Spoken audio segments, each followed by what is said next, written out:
know an older left-handed person, chances are they had to learn to write or eat with their right hand. And in many parts of the world, it's still common practice to force children to use their proper hand. Even the word for right also means correct or good, not just in English, but many other languages too.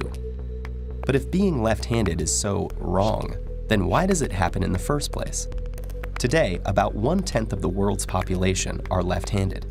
Archaeological evidence shows that it's been that way for as long as 500,000 years, with about 10% of human remains showing the associated differences in arm length and bone density, and some ancient tools and artifacts showing evidence of left-hand use. And despite what many may think, handedness is not a choice. It can be predicted even before birth, based on the fetus's position in the womb. So if handedness is inborn, does that mean it's genetic? Well, yes and no. Identical twins who have the same genes can have different dominant hands. In fact, this happens as often as it does with any other sibling pair. But the chances of being right or left-handed are determined by the handedness of your parents in surprisingly consistent ratios.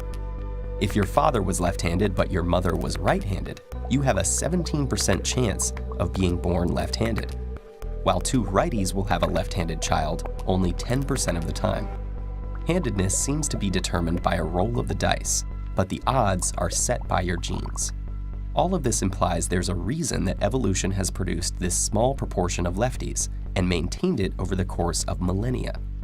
And while there have been several theories attempting to explain why handedness exists in the first place, or why most people are right-handed, a recent mathematical model suggests that the actual ratio reflects a balance between competitive and cooperative pressures on human evolution.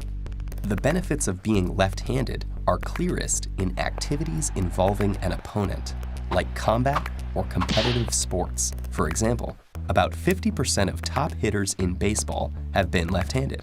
Why? Think of it as a surprise advantage. Because lefties are a minority to begin with, both right-handed and left-handed competitors will spend most of their time encountering and practicing against righties. So when the two face each other, the left-hander will be better prepared against this right-handed opponent, while the righty will be thrown off.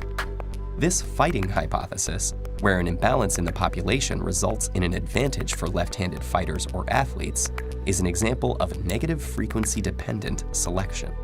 But according to the principles of evolution, groups that have a relative advantage tend to grow until that advantage disappears.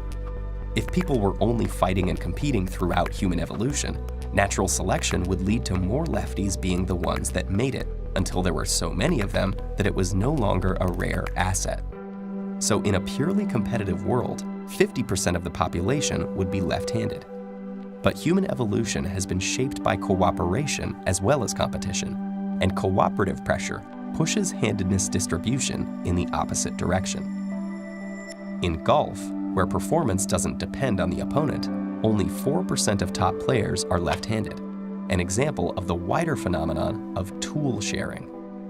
Just as young potential golfers can more easily find a set of right-handed clubs, many of the important instruments that have shaped society were designed for the right-handed majority. Because lefties are worse at using these tools and suffer from higher accident rates, they would be less successful in a purely cooperative world, eventually disappearing from the population.